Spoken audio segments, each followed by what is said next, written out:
Hello? There we go. Okay. Oh, the good part was coming. Hi everybody, I'm Addie, and I didn't realize that the first sentence I wrote actually quotes Taylor Swift, so that's where I'm at. Getting to present at a conference like this has been a long time coming for me. I've been preparing for it since I was 17 years old, a senior in high school in Maryland. The year was 2008. My little sister was in her basement bedroom, blasting a song that would never leave my ears. You're on the phone with your girlfriend, she's upset. The twang of the banjo mixed with that infectious hook and lovely, inviting voice to create something like a pop song, but somehow deeper, more interesting, more human.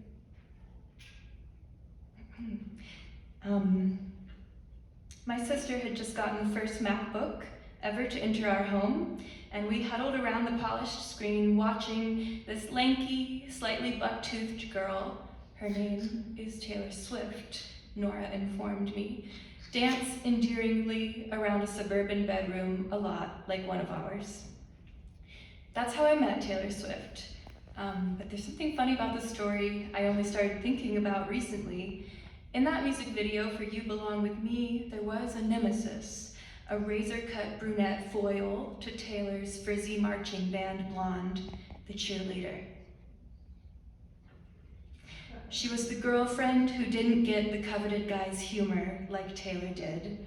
This new star was so new to me, I didn't realize that the cheerleader was also Taylor Swift, just in a brown wig and cat eyes. Entranced by the story of a not cool girl's vindication in love, I probably watched that video 20 times before seeing that Taylor was both girls. I'm starting here because it's a perfect illustration of a core tension in Taylor Swift's persona, one we find in almost all female pop songs, pop stars. They perform that age-old binary, the Madonna and the whore, the good girl and the bad girl, often at the same time, often within the same song. But what Swift has on her competition is the particular balance of good to bad that she strikes. In the end, I'd argue, through all her eras to this day, she is always much more good. The golden-hearted dork is how we met her and how she will always present herself to us in the end. The cold cheerleader is eternally her alter ego, a costume meant to be ironic and separate from who she really is. I'd like to show you this very brief clip from 2014 where she's really kind of shockingly open about this.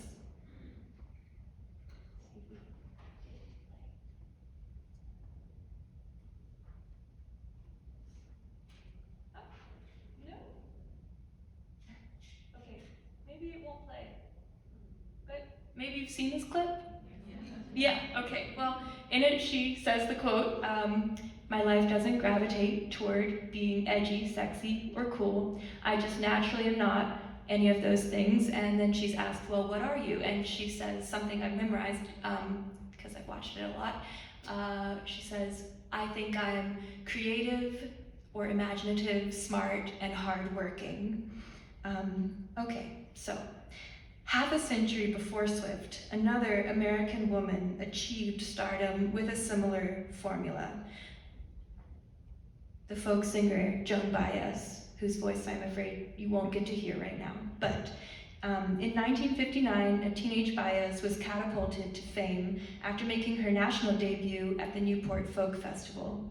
She was one of a whole cohort of female folk singers of the late 50s and early 60s that I've thought about a lot, but she was the one who came to define an era. Her iconic high soprano is a singing technique known as bel canto, an operatic sound with amped up vibrato that was the norm for female singers of the 50s.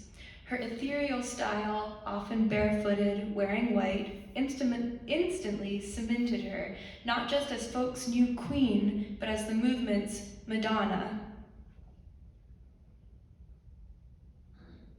see. Critics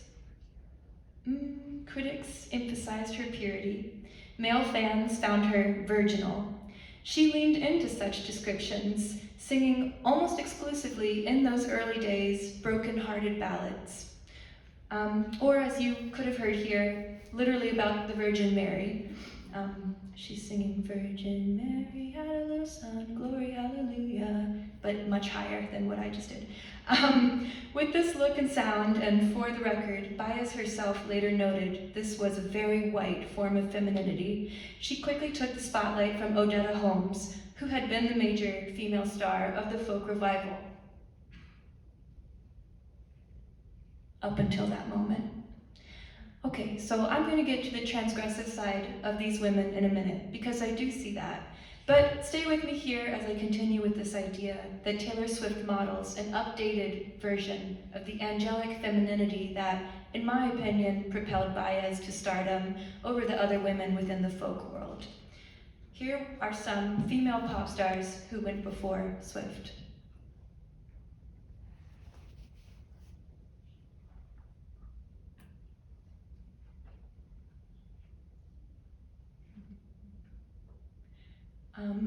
In the limited time I have, I'll just say, it's a pretty clear forward march of sexual expression.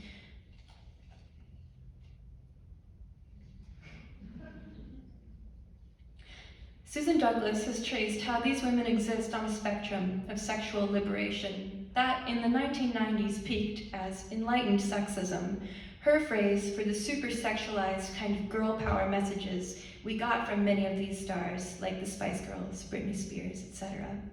When Taylor Swift appeared on the scene in the early aughts, there was so much talk about her being relatable. Like I said, the girl next door. But I'd argue that that conversation was really just about sexuality and the female body and how Taylor Swift wasn't singing about it or performing it with anywhere near the abandon of the women before or surrounding her. This Swiftian repression was pretty obvious at the start of her career as she embodied teenage dorks and delicate princesses in the Our Song video, dancing around on her front porch in a gown reminiscent of another model of passive femininity, your friend and mine, Cinderella. So my theory is this: if Joan Baez's piercingly female voice was the secret signal that she would never be a man, she would never threaten that line, Taylor's wholesome, repressed sensibility in the pop context was her parallel secret. She was billed instantly as a feminist for writing her own songs, and she landed at a moment when, debatably, female pop music really had gone a little past empowering sexual agency.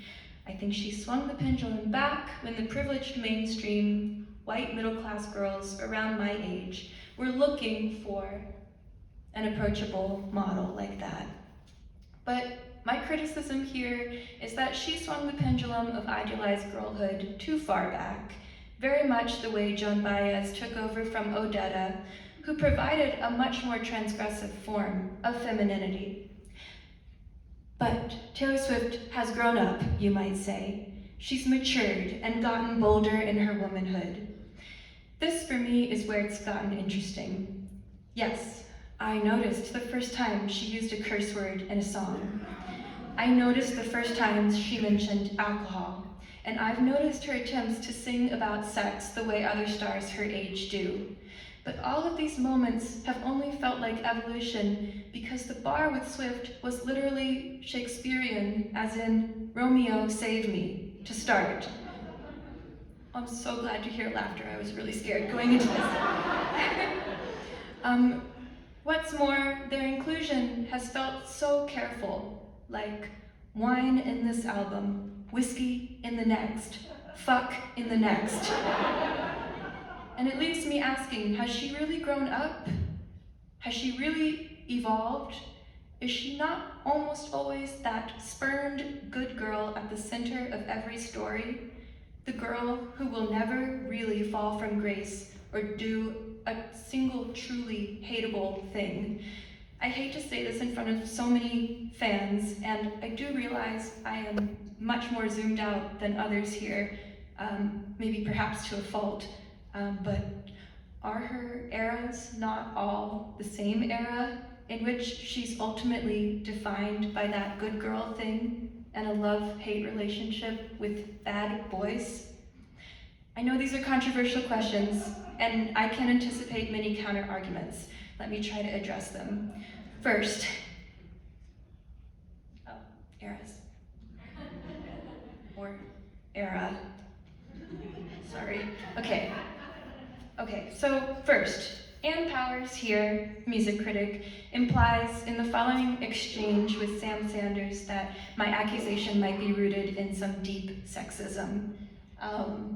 Basically, what's happening here is Sam Sanders sort of a little bit validates my critique, asking why do we always see Taylor as the same person? And Ann Powers says, it's because she doesn't have a child, and in our patriarchal society, when does a woman change? When she becomes a mother. Okay, so while I do want to honor Powers' thinking, becoming a mother and then singing about it is surely not the only way a woman can grow and change. I do think it lets Taylor off the hook a little bit. It's fine she hasn't become a mother, and surely there are other empowering ways for a woman to evolve beyond this edgy thing I probably seem to be pushing for. Taylor doesn't have to become a devil or a mess or an addict or any other rock-tinged trope, but I just keep asking, what has she become? Where has her songwriting taken us besides in a loop of loving and then losing and then loving a man worshipped like a god, or rather a man worshipped like a football star? I love this theme as one of life's great dramas, I really do. But in my estimation, it's a drama she's curiously never really broken out of. Okay, next, one might push back and say, I'm expecting evolution and depth from a singer of pop, a genre that historically provides the opposite. Here, I would say, Swift has promised us something less formulaic, something more open to human imperfection and change than pop music from the very start of her career up until now. For me, that promise is rooted in the aesthetic choices she's consistently made through which she aligns herself with the folk women. The obvious one is her girl with a guitar image, which folk women like Joan Baez made not just famous, but simply acceptable, allowed for women. Back in that post-war moment when country music and folk music had porous boundaries at most, the acoustic guitar became shorthand for a promise of authenticity. It was an instrument of the people, of Woody Guthrie, of Pete Seeger, workers, nomads, the folk. What's more, the folk, as they were defined by the music industry, were not understood as separate from the world, but of it, not performing some polished pop version of life, but rather a grounded version full of songs born out of working class days. Every time Taylor picks up an acoustic guitar, especially for her now famed acoustic set, she's reminding us that that's who she is too, still. On top of that, she writes her own songs, which is altogether unheard of in today's pop context, leading more fuel to this implicit claim that she's something more, something truer than a pop performer. She's a writer. While she's built up the theatricality of her shows more and more with each album, she has never left this acoustic set heart of things, the part that reminds the girls, I'm still just like you, even as she's incorporated choreographed dances and sexier styles, hallmarks of pop femininity. She's so clearly not crossing over all the way into that flashy world of pop women who, with their incredulous dance moves and bodies and stories, have quite openly and proudly left the realm of real girls behind. The flip side here is that there's so much good and empowering for women in this folk-inspired performance style. The women of the folk movement were the first in the post-war context to reject some seriously infantilizing styles. I forgot to put the picture, but think Mr. Sandman, matching crinoline dresses and gloves. You could say Taylor Swift did the same thing for my generation in a way, slapping back a wave of hypersexualization that pretended to liberate young women, but that ultimately didn't give us enough options or accessible points of entry. She replaced Hit Me Baby One More Time with stories she was writing about the search for true love. For a girl like me, that was a kind of womanhood, creative and hopeful and sweet, worth striving for, actually just possible to strive for. I think it was folk feminism for the 21st century. Okay, but something happened around 1989. The album, not the year, when Taylor took a bigger step into pop than we'd ever seen. As late as its 2014 release, I had never questioned my place deep within her web. She had successfully portrayed herself as a commoner.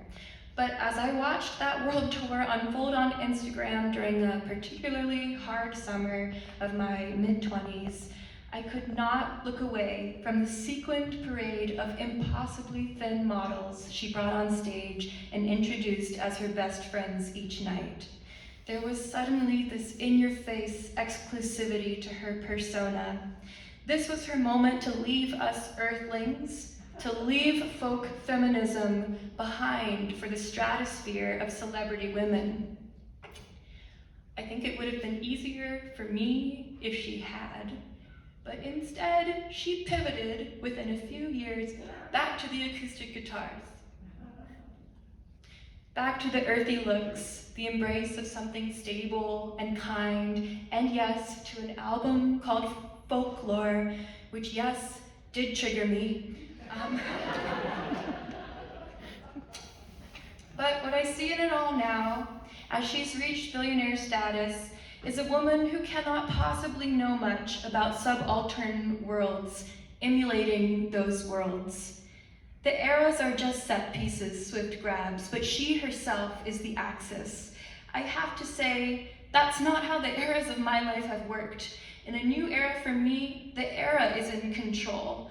In a new era for Taylor, the era is deployed to prop up her own unattainable, ever youthful, ever right image. To be a folk woman and a pop star, is that possible? Sometimes I've wondered if that's just womanhood in the 21st century, where wealth is indeed lifting those of us who are pursuing it increasingly away from the ground. Joan Baez turned down her first major record deal in 1960. Almost no musician trying to make a living off music would dream of that in today's economy. Perhaps Taylor Swift is just modeling what's increasingly true. As the rich get richer, you can hold on to an authentic or folk version of yourself, but you're probably selling your soul somewhere. If we are to learn from her example, the lesson seems to be that being both pop and folk at once is doable, but it seems to come with the high chance that you'll get stuck between the two models, looping endlessly back upon the delicate formula you've found. Why else would a star who's supposedly so innovative, and I realize this might be a cheap shot, put so much energy into doing a retrospective of herself in her early 30s? Is it possible she doesn't know where else to go? That this reenacting of a teenage self caught between the innocent and the daring is the end of the road for Swiftian folk pop womanhood? To end, I'll quickly go back to Joan Baez. Like Swift, she was in her late teens during her rise to fame.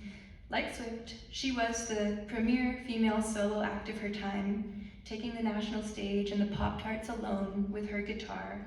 Like Swift, one of her major interests early on was heartbreak.